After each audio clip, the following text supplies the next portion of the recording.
Estas historias se recopilaron después en un álbum que se llamó La muerte húmeda, y al mismo tiempo que experimentaba con la manera de construir las historias, solían ser historias cortas de 6-8 páginas, al mismo tiempo estaba experimentando gráficamente con otra manera de dibujar.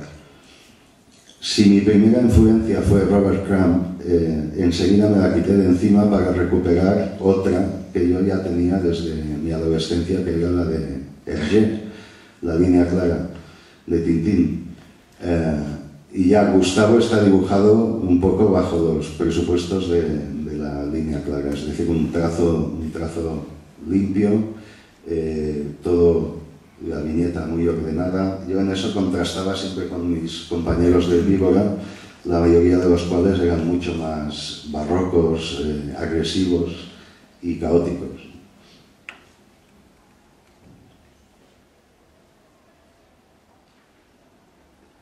También, como la revista iba bien, hubo la posibilidad de empezar a incluir cuadernillos impresos a color. Y ahí empecé mi trabajo como experimentando con el color. Primero con tintas líquidas, anilinas. Esta historieta está dibujada, está pintada en parte con anilinas y en parte con acuarelas.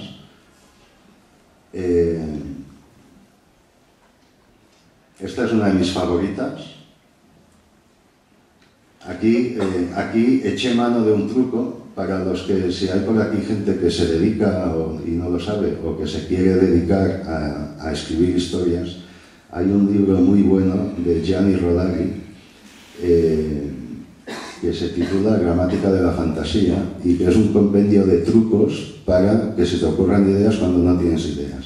Eso es muy útil cuando trabajas en una revista mensual y mensualmente tienes que entregar algo, ¿no? Entonces, uno de los trucos más bonitos de este libro, para generar historias, dice: imagínate cualquier cosa, persona o suceso y algo que sea totalmente lo contrario, ponlos juntos y imagínate qué pasa, qué sale de allí, ¿no? Esta historieta la construí así, imaginando que el musgo es lo contrario del mármol, ¿no? Una cosa es vegetal, húmeda, viva, flexible, y la otra es mineral, fría, muerta, perfecta, ¿no? Y a partir de ahí construí una historia sobre un escultor y un arquitecto. Luego veremos que ese truco lo he usado con provecho más veces.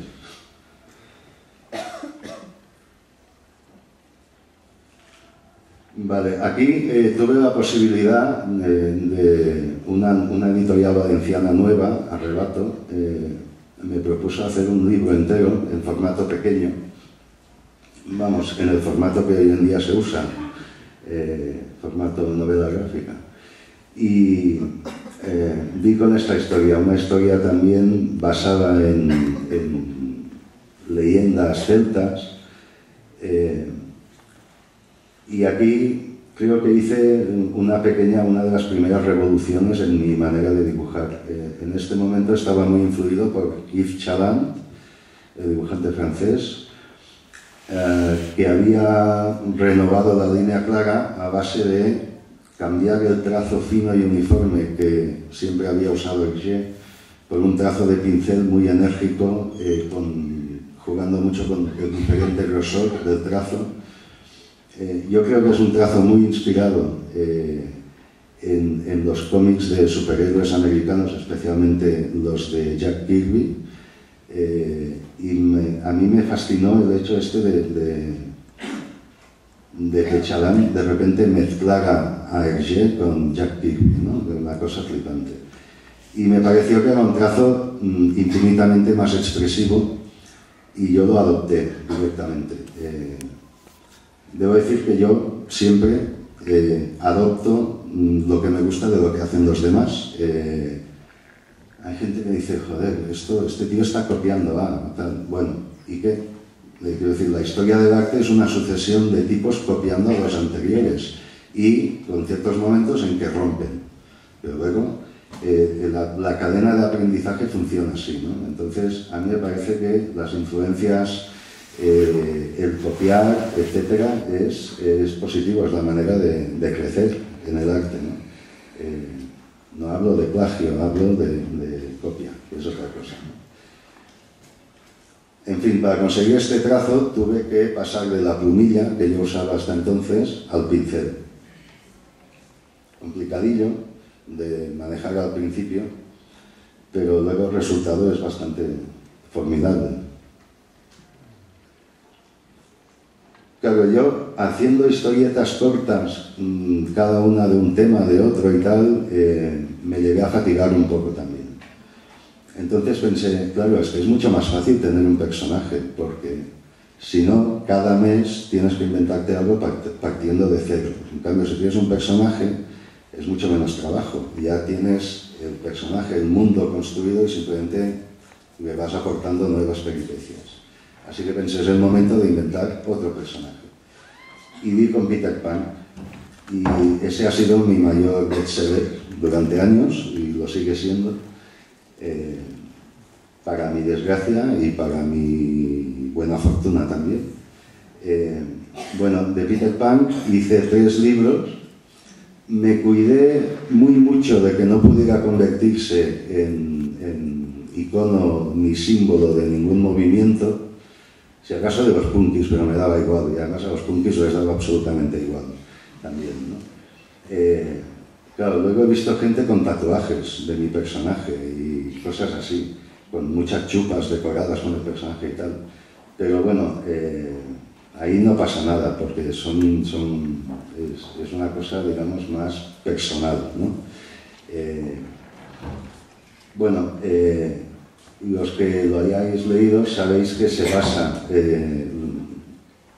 el primer libro de Peter Pan empieza como una parodia absoluta y al pie de la letra de la película de Walt Disney basada en el libro de James Barrie,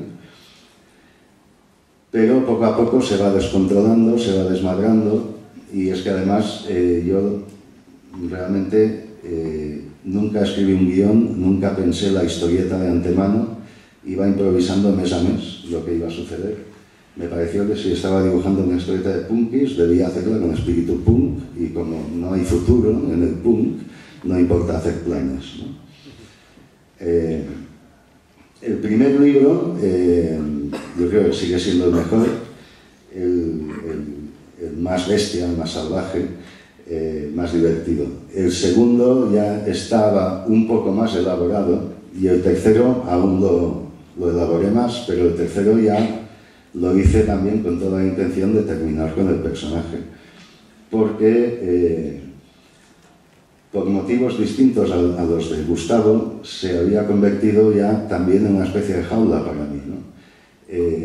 Porque había tenido mucho éxito, y entonces de repente hay una presión ahí sobre el autor por parte de los lectores, por parte del editor, por parte del mercado en suma, que parece que si te dedicas a hacer otra cosa es que eres un gilipollas, porque con esto estás ganando dinero, ¿para qué vas a cambiar, no?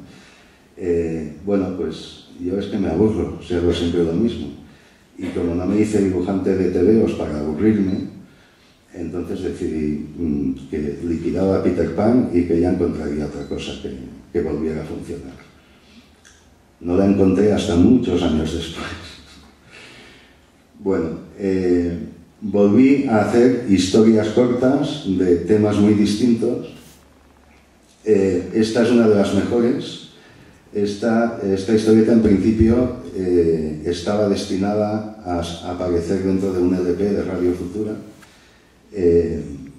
No llegué a tiempo y entonces se publicó en la revista, en el libro. Luego la discográfica sacó una especie de tebeíto promocional donde salía también la historia. Vale, digo que es de mis mejores trabajos por varios motivos. Uno es que a estas alturas ya de los 80 a mí empezaba a interesarme mucho dedicarme a la ilustración, y ya hacía algunas cosillas, algunos carteles, etc.